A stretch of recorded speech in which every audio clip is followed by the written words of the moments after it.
In the early 9th century, the Viking Age began. During this time, Vikings attacked coastal towns and monasteries across Western Europe. They were brutally raided, their treasures plundered, and people were taken away as slaves. This period of war and trade lasted for 300 years. The Vikings' secret weapon was the longship. These ships were fast, easy to steer, and could sail in shallow waters. Vikings could quickly land on beaches and surprise attack towns before anyone could stop them. Viking longships were also used for big invasions, helping Vikings create new kingdoms in the British Isles. They even raided places as far away as France and Italy. But longships weren't just for fighting. Viking traders used them to navigate rivers and lakes in Russia, reaching all the way to Byzantium. These ships also carried settlers to new lands, including a temporary colony in North America. Vikings didn't just appear out of nowhere. Scandinavia had been trading with the Mediterranean since the Bronze Age. Warrior groups like the Cimbrians, Goths, and Saxons had left Scandinavia to create new kingdoms in Europe before the Vikings. To understand Viking longships, we need to look at their shipbuilding history. Scandinavia's tough landscape made it hard to travel on land, so people used waterways like fjords, lakes, coasts, and rivers. They built early boats from sealskin and hollowed-out logs. These simple boats were the start of a strong shipbuilding tradition. Cave paintings and rock carvings show how important sea travel was to them. These early boats were basic, and it took many years of trying different things to create the Viking longship. They didn't have written records, so knowledge was passed down by word of mouth, often leading to rediscovery of techniques. The first big innovation was making the ship's hull from planks instead of just logs or skins. This was done by cutting logs into planks and attaching them to a framework called ribs. This method reached its peak in the 4th century AD when Scandinavians invented the clinker hull. In clinker construction, the edges of the hull planks overlap like steps. Early hulls were stitched with rope, but clinker hulls used iron nails. This method is still used today. Another key innovation was rowing. They used benches with oarlocks, making rowing faster and less tiring than paddling. Steering also improved with the invention of a triangular rudder around the 5th century. This rudder was placed on the right side of the boat, which is why we call that side starboard today. The most important invention was the keel. Before the keel, boats were unstable and often capsized. The keel is a long piece of wood running along the bottom of the boat, providing balance and strength. The Old Norse word for ship, kjol, means keel, showing how important it was. The stability from the keel allowed the Vikings to add sails to their ships, making them even faster. Next, we'll talk about how these longships were built and used. Before building a Viking longship, materials had to be gathered. This was a big job, much harder than making a simple dugout boat which 1 or 2 people could manage. Building a longship needed a whole team led by a master shipwright. This master didn't use written plans, but relied on skills and techniques passed down through generations. The master and his team used their experience to shape and size the ship correctly. One important task was finding the right trees for different parts of the ship. Tall oak trees were best for the keel and planking. Pine trees were used for masts, yards, spars, and oars. Trees with naturally curved shapes were perfect for ribs, stems, and stern pieces. Timber was best gathered in winter when it was easier to see and transport the trees. Freshly cut timber is also more stable in the cold and less likely to crack. Logs were split into planks using axes, chisels, and wedges because saws would weaken the wood. Fresh green planks were easy to bend and twist into shape. Sometimes timber was kept in bogs to stay moist. Every part of the tree was used, even the leftover bits, for things like rigging blocks and wooden nails. Fibers under the bark were twisted into rope, and sawdust was used for firewood and smoking food. Early Viking boats were built with a shell-first method, but the longship started with the keel. The master shipwright carefully supervised this because a faulty keel would ruin the ship.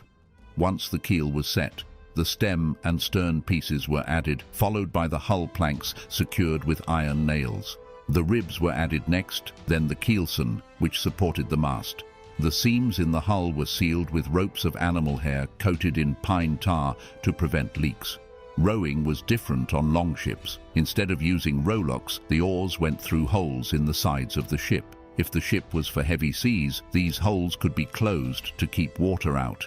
Most longships didn't have rowing benches. Rowers sat on crossbeams or their sea chests. Merchant ships had 2 to 4 oars, while warships could have up to 60. Viking longships often had shield racks along the sides. These racks held the shields without covering the oar holes, so the ships could still be rowed with shields in place. The mast was attached to the keelson, which helped distribute the weight and strain of the sail. The longship also had a deck, and sometimes a raised quarterdeck for the commander and steersman. The ship was equipped with a gangplank, bales, water barrels, and an iron anchor.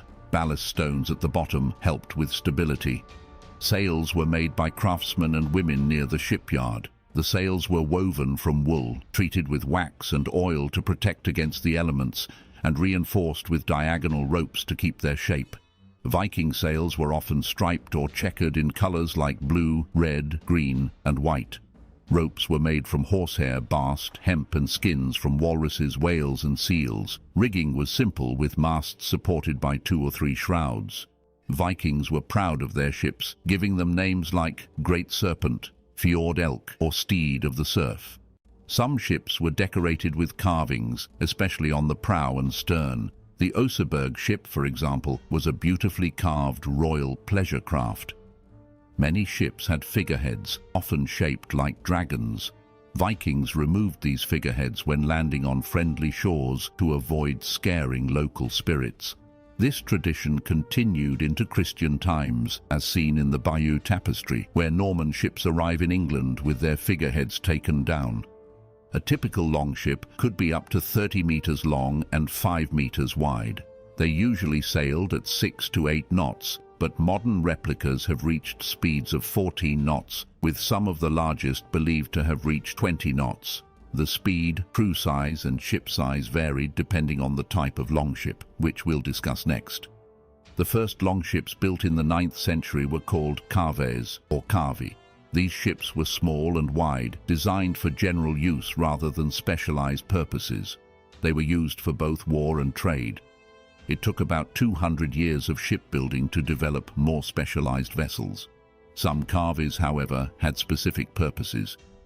The Oseberg ship, found in a burial mound in Norway, is believed to have been a pleasure craft built for a queen. The grave contained the skeletons of 2 older women.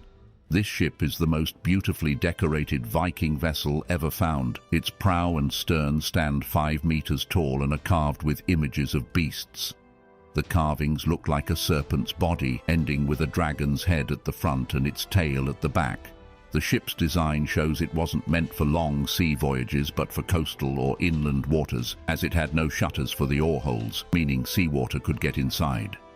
The Gokstad ship was also found in a burial mound. The grave contained the skeleton of a strong man who died in his 60s. His grave also had 12 horses, 6 dogs, and even a peacock, which suggests he had far-reaching trade connections, as peacocks are native to India. Unlike the Oseberg ship, the Gokstad ship was built for ocean travel. It had 6 planks above the waterline and round shutters for the oar holes. The ship came with 64 shields, painted black and yellow alternately, tied to the shield rack with cords. The deck planks were not nailed down, so they could be removed easily for accessing cargo, storing weapons, or bailing out water if needed. The Gokstad ship was likely a chieftain's flagship. It was a versatile ship used for different purposes, but it's unclear if it was used for trade, piracy, or both. By the beginning of the 11th century, Viking shipbuilders started making specialized ships. These included warships known as longships and cargo ships called nars. While they all shared a basic construction, some improvements were made compared to the earlier caves.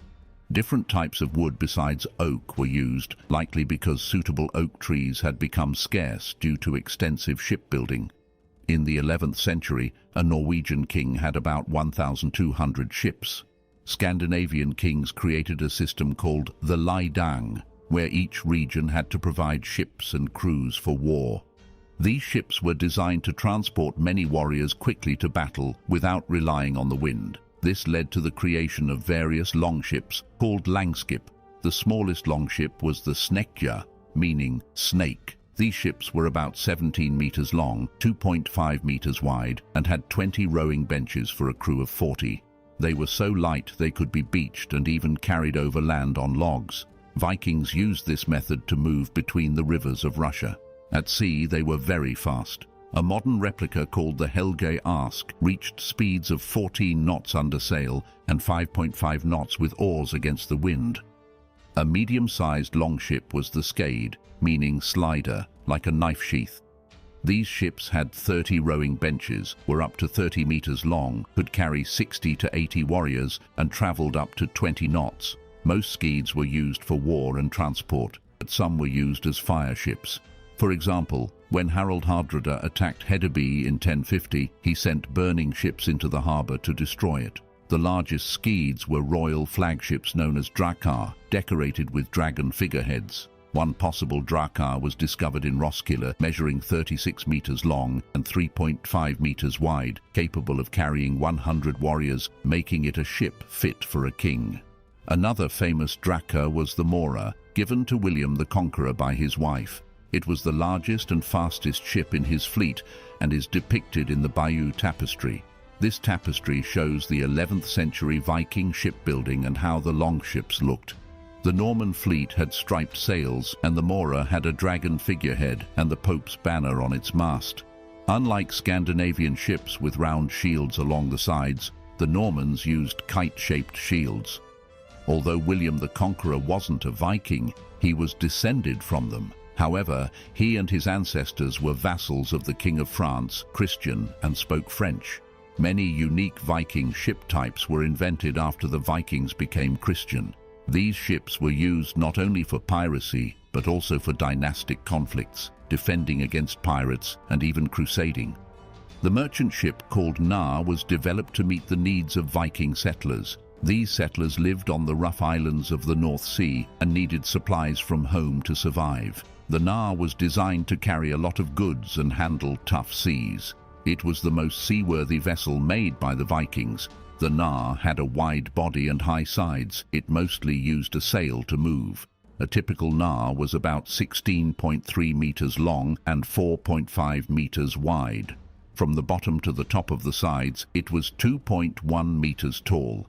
The cargo hold could carry 30 to 35 cubic meters, which is about 24 tons. This cargo included food, wood, metal, families of settlers, and even animals. The Nar needed 5 to 8 men to handle the sail and had 2 to 4 oars for steering. Because it was heavy, it couldn't be pulled onto the beach or travel over land. Instead, it used a small boat to carry goods to and from the shore. This small boat was either carried on board or towed behind. Modern replicas show that the Nar could reach speeds of 12 to 13 knots in good weather. Traveling from Norway to Iceland took between 5 and 20 days. However, many Nars were lost because of poor navigation methods. The Viking longship was the result of hundreds of years of shipbuilding skills and innovation. But it wasn't just the longship that allowed the Vikings to go on their raids and trading trips. It was also the weak and divided European kingdoms. Over time, these kingdoms grew stronger, improved their defenses, and became more stable. England united into one kingdom, and castles were built to protect against raids. This stability led to economic growth. As the Europeans grew stronger, they started looking to trade more and developed their own ship called the cog. The cog had a much larger cargo hold compared to the Nar. This allowed the German Hanseatic League to dominate the Baltic Sea for many years. Eventually, the Scandinavian countries also improved their ships and started challenging the Germans. The longships were replaced by larger warships with high sides and raised decks that were better for defense. This marked the end of the Viking Age and their famous ships. What do you think was the most impressive feature of the Viking longships? Let us know in the comments. If you've enjoyed learning about how Viking longships were built, don't forget to hit the like button and subscribe to our channel for more fascinating Viking videos. And if you want to watch more content like this, then be sure to check out these next videos on your screen. Thanks for watching.